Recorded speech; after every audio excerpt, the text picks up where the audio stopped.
Жергиликтүү кеңештердеги шайлоого кайра кайсы партиялар катыша алат? 11 апрелде Кыргызстан боюнча 420 айыл аймакта жана 28 шаарда жергиликтүү кеңештин депутаттарын шайлоо болуп өткөн. Мыйзам боюнча шайлоонун жыйынтыгы 20 календарлык күндөн кечиктирилбестен жарыялануусу керек. Бирок азыркы убакка чейин шайлоо процесси жыйынтыкталбай, Бишкек, Ош жана Токмок шаарларындагы шайлоонун жыйынтыктары таптакыр жокко чыгарылды. Ага ар кандай себептер таасир эткен. Мисалы, Токмок шаарындагы шайлоонун жыйынтыктарынын жараксыз деп табылышына мыйзам бузуулар жана массалык каттоого туруу фактысы себеп болгон. Тактап айтканда, февраль жана март айларынан баштап Токмок шаарында каттоого тургандардын саны кескин өзгөргөн. Борбордук шайлоо комиссиясы мындай тенденция добуш сатып алуу менен түздөн-түз байланыштуу экенин белгилеп, 3-май күнү шайлоонун жыйынтыгын жараксыз деп тапкан. Ал эми Ош шаарындагы шайлоонун жыйынтыктарын жокко чыгарууда Борбордук шайлоо комиссиясы жалпы жонунан 22 мыйзам бузуу фактысын каттаган. Ага шайлоочулардын белгиси бар бет каптарды тагынып жүргөндүгү, добуш сатып алуу жана административдик ресурстарды колдонуу фактылары келтирилип, шайлоо мыйзамсыз өткөн деген жыйынтык чыгарылган.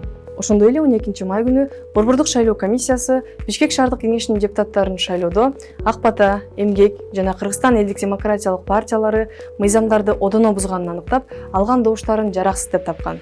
Бул учурда шайлоочулардын 1/3-нин добушу жараксыз деп эсептелгендиктен, Бишкек шаарындагы шайлоо да толугу менен жокко чыгарылды.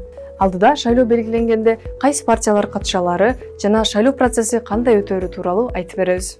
Жергиликтүү кеңештин депутаттарын шайлоо жөнүндөгү мыйзамдын 39-беренесине ылайык, эгерде шайлоо жараксыз деп табыла турган болсо, Кыргыз Республикасынын президенти тарабынан 1 айдын ичинде кайрадан шайлоонун мөөнөтү белгиленет жана ал атайын комиссия тарабынан көзөмөлдөнөт. Президент шайлоо күнүн бекиткен соң 40 күндүн ичинде кайра шайлоо өткөрүлөт. Ушул мыйзамдын 2-бөлүгүндө шайлоо учурунда мыйзамсыз аракеттери аныкталган талапкерлер кайрадан шайлоого катыша албайт деп жазылган. Башкача айтканда, белгилүү бир партия мүчөсүнүн добуш сатып алуу, административдик ресурстарды колдонуу сыяктуу күнөөлөрү далилденсе, ал партиядан чыгарылат. Ал эми партия кайрадан шайлоого катышуу укугуна ээ. Мисалы, Эмгек партиясынан 4 талапкер мыйзамды бузганы аныкталса, аталган талапкерлер партиянын курамынан чыгарылып, ал эми калган партия мүчөлөрү шайлоого катыша берет. Демек, мыйзам боюнча 11-апрелде шайлоого катышкан партиялардын бардыгы экинчи жолу дагы шайлоого катышуу укугуна ээ болот. Белгилей кетсек, 11-апрелде жергиликтүү кеңештин депутаттарын шайлоо жана Конституциянын жаңы долбоору боюнча референдумду өткөрүүгө